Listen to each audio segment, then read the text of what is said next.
Olá pessoal, voltamos, vamos continuar com a terceira parte dessa aula.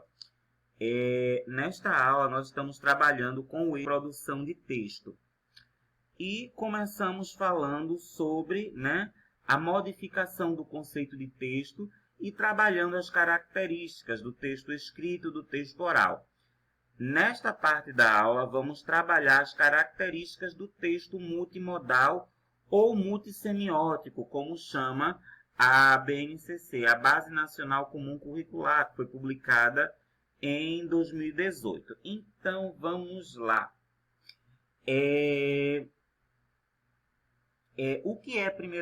Primeiramente, o que é um texto multimodal? Tá? O texto multimodal é um texto que surge da junção entre a escrita e a imagem. Mais especificamente, é um texto que é formado, um texto que é composto pela combinação entre elementos verbais escritos, letras, palavras e frases, e elementos não verbais, ou seja, elementos imagéticos, cores, formas, formatos, tamanhos, expressões faciais de personagem, preenchimento do pano de fundo da tela com uma determinada cor, o preenchimento da cor das letras, né? Então, o texto multimodal, ele sempre vai ser construído com essa combinação, com esse entrelaçamento entre a escrita, palavras e frases, e elementos não verbais, ou seja, elementos imagéticos. Quais são os principais exemplos de textos multimodais ou textos multissemióticos? Anúncios publicitários, anúncios educativos, charges, cartoons, tirinhas, histórias em quadrinhos, memes. Esses são os principais exemplos de gêneros multimodais. Por quê? Esses gêneros sempre vão promover a combinação, a junção entre elementos verbais escritos e elementos imagéticos. Vamos ver aqui alguns exemplos de gêneros textos multimodais ou multissemióticos. Aqui tem um anúncio publicitário. Nós já trabalhamos com esse anúncio em algumas atividades de leitura. Então, o anúncio publicitário é um exemplo de texto multimodal ou multissemiótico. Percebam que ele tem frases, elementos verbais escritos e ele tem várias imagens, ilustrações. Então, há essa junção, essa combinação, o entrelaçamento entre escrita verbal e elementos visuais, elementos imagéticos. É um gênero, o anúncio publicitário é um gênero que ele sempre vai tentar convencer as pessoas a adquirirem, ou seja, comprarem um determinado produto ou serviço. E para conseguir realizar essa faceta, os anúncios publicitários utilizam de muitas estratégias argumentativas, estratégias de credibilização, que dão credibilidade. Por exemplo, a imagem do dentista aqui no anúncio. Isso não é do nada, mas tem um objetivo de dar credibilidade, ou seja, mostrar que o produto é um produto de qualidade, né? Podemos mencionar também a roupa que a atriz Isis Valverde usa. Essa blusa azul é do nada? Não, não é do nada. Essa blusa poderia ser de qualquer cor, mas ela está utilizando uma blusa azul porque é uma das cores da embalagem do texto. O fundo da tela, tá? Por que o fundo da tela é azul? Por que a cor das letras é azul? É do nada, Silvio? Não, não é do nada. Mas é com o objetivo de remeter às cores da embalagem do produto. A cor das letras brancas é do nada? Não, também não é do nada. O objetivo é remeter ao produto e aos efeitos do produto, aos resultados do produto. Ou seja, se você utilizar esse creme dental, os seus dentes vão ficar brancos, tá? Então, percebam que há todo um jogo de esquema de cores, né? Então, há toda uma mobilização de elementos multimodais aqui no anúncio publicitário. Vamos ver outro texto multimodal ou multissemiótico. Outro anúncio publicitário, né? O anúncio publicitário do Leite Ninho.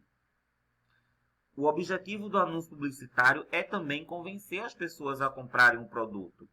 Percebam que aqui nesse anúncio há uso de cores da embalagem do produto. Por exemplo, aqui, ó, no fundo da tela, tá? A blusa que a menina está usando é amarela do nada, por acaso? Não. O fundo da tela, a mesma coisa. O fundo da tela é vermelho e a camisa da criança perdão. O fundo da tela é amarelo, assim como a blusa da menina é amarela, remetendo às cores da embalagem do produto. Aqui, ó, Ninho agora é. A cor dessas letras é verde escuro por acaso? Não, porque é uma das cores da embalagem. A máscara que a menina está utilizando, a mesma coisa. A capa que ela está utilizando é vermelha por acaso? Não.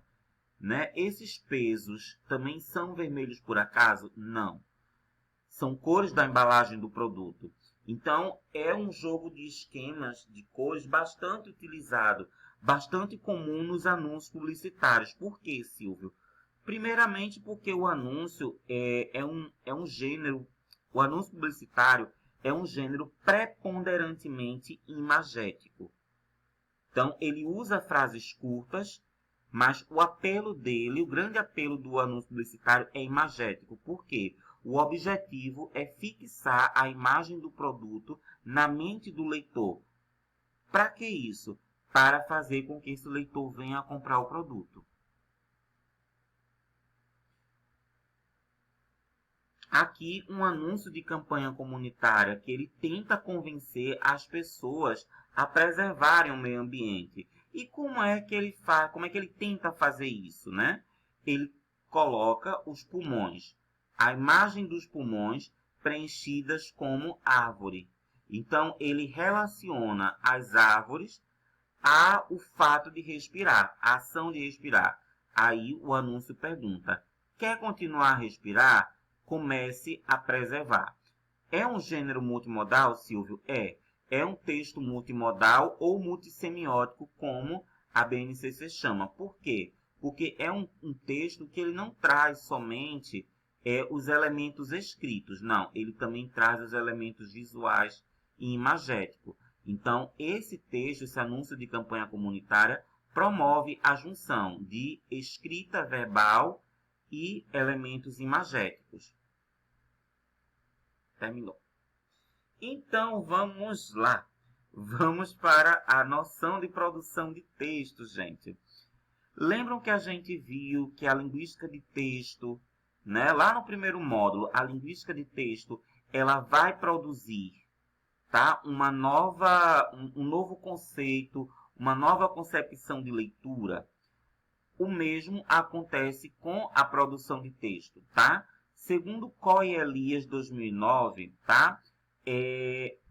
Com base nas teorias da linguística de texto, a produção de texto ela vai passar a ser uma prática interativa entre autor e leitor, o que é mediado pelo texto, tá? Ou seja, a produção de texto pode ser escrita, oral ou multimodal. Tá? Essa prática interativa, que é a produção de texto, ela vai promover, ela vai viabilizar uma interação entre autor e leitor, autor e interlocutor. O que é que eu estou querendo dizer com isso, tá? Neste exato momento, eu estou produzindo um texto oral neste vídeo. Eu sou o produtor do texto, consequentemente, eu sou o autor. Vocês que estão aí do outro lado da tela são meus ouvintes, são meus interlocutores. Esse texto oral está promovendo uma prática interativa entre um autor e seus interlocutores, tá? Então, a prática da produção do texto, ela não se limita somente à escrita, ou seja, Quando a gente trabalha a produção de texto na sala de aula, a gente não vai trabalhar somente a produção de textos escritos. Não. A gente vai trabalhar a produção de texto escrito, produção de texto oral e produção de texto multimodal. Outro ponto, tá, que Coy e Elias destacam é que para produzir um texto, seja ele escrito, oral ou multimodal, eu não vou utilizar somente os meus conhecimentos linguísticos, os meus conhecimentos gramaticais, tá? Como conhecimentos de acentuação, de regência, de sintaxe, de crase, de pontuação. Não. Eu vou utilizar esses conhecimentos? Sim. Esses conhecimentos são importantes? São. São extremamente importantes. Porém, eu não vou utilizar somente os meus conhecimentos linguísticos, os meus conhecimentos gramaticais, os meus conhecimentos lexicais que abrangem o vocabulário da língua. Não. Eu também vou utilizar o meu conhecimento de mundo, ou seja, o meu conhecimento enciclopédico. É o conhecimento de mundo. Todos os conhecimentos que eu tenho armazenados na minha mente, conhecimentos que eu adquiri através das minhas vivências, através das minhas experiências, assistindo a um filme no cinema, assistindo a uma novela, lendo um jornal, lendo uma revista. Todos esses conhecimentos de mundo são chamados de conhecimentos enciclopédicos. E eu também vou utilizá-los no momento em que eu for produzir um texto. Outro tipo de conhecimento que eu vou utilizar são os meus conhecimentos textuais, tá? O que é isso, Silvio? São todos os conhecimentos que eu tenho armazenado na minha mente sobre textos, sobre gêneros textuais, sobre tipologias textuais, tudo aquilo que eu conheço sobre textos, com base nas minhas experiências anteriores, ficam aqui, ó, armazenados na minha mente. Então, essa bagagem de conhecimentos, de saberes sobre os diferentes tipos de textos, sobre gêneros, são chamados de conhecimentos textuais. Esses 3 tipos de conhecimentos serão acionados no momento em que eu for produzir um texto, independente de ser um texto escrito, um texto oral ou multimodal. Eu sempre vou acionar, mobilizar esses diferentes tipos de conhecimento ao produzir um texto, tá certo? O vídeo já está terminando. Nós vamos parar por aqui e já já voltamos em outro vídeo, tá? Em outra parte.